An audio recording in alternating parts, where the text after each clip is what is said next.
Today in handwriting, we are learning cursive letter E. Before we begin learning the cursive letter E, I would like to go over a few handwriting rules with you because we write in a lot of different subjects like spelling, we write in language, we write in math. So this is all across the board rules that you need to follow whenever you are writing. Number one is to take your time. You never want to rush or speed write your work. Why?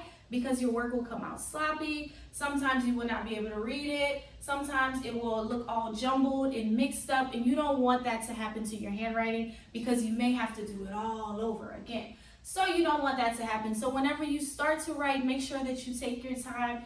Don't try to rush through it. Second thing is make sure that you stay inside your lines. Whether you are writing in your cursive book that looks like this, or you are writing on loose leaf paper, please stay inside your lines. You never want to go above the line or outside the line or underneath the line, because if you're writing on a line under that, the words are going to start to mix and you don't want that. So make sure that you are staying inside your lines, and that ties into rule 1, to take your time. If you're taking your time, then you will stay inside of the lines. So please make sure that you take your time and that you stay inside the lines.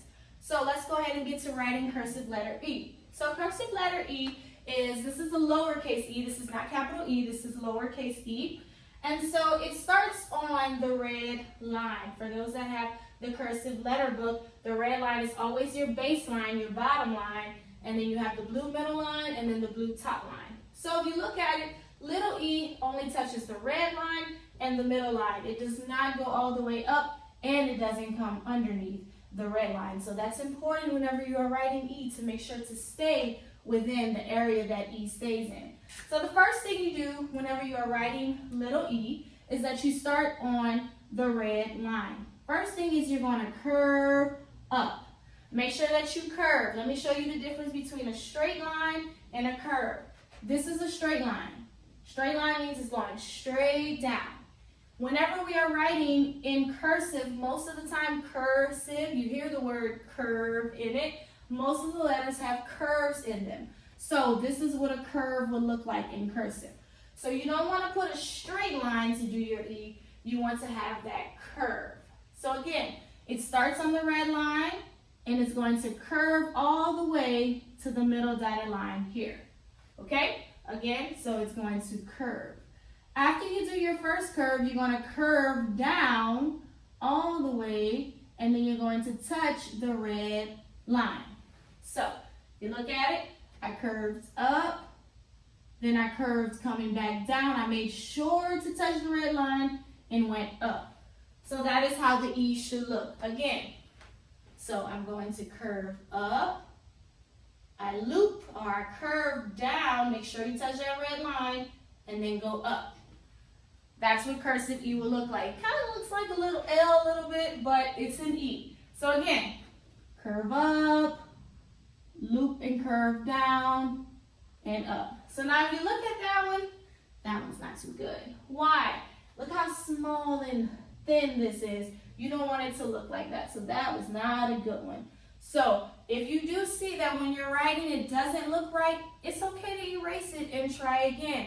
Don't try to just keep going and it doesn't look good. Again, you want to make sure that you are having neat handwriting. So make sure that your letters look the way that they are supposed to look. So whenever writing E, again, you don't want to go outside or above. So that E isn't bad, but it is because I went out the line, number one, and I went above the dotted line. So this E is not good. It's too big. And also I don't want to do an E that's too small. So though they may look okay, they're not written correctly because it's not touching the red line like it's supposed to, and it's not touching the blue line, so this one isn't it. So you want your E to look like this one, and you want your E to look like this one, and this one as well.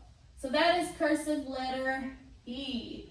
So pretty easy, so you can go ahead and do your workbook page. If you don't have the letters book, you can just practice doing it on loose leaf paper. I would like you to do 3 lines of practicing the letter E. Again, if you do have your Writing with Phonics book, it will be the letter E page.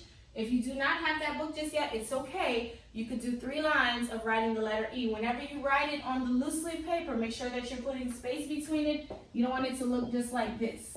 No. So So you want to make sure that you're putting space between them as you write them. So I'm going to say maybe do 4 on each line. So that's going to be 3 lines of the letter E 4 times on each line. So that is cursive letter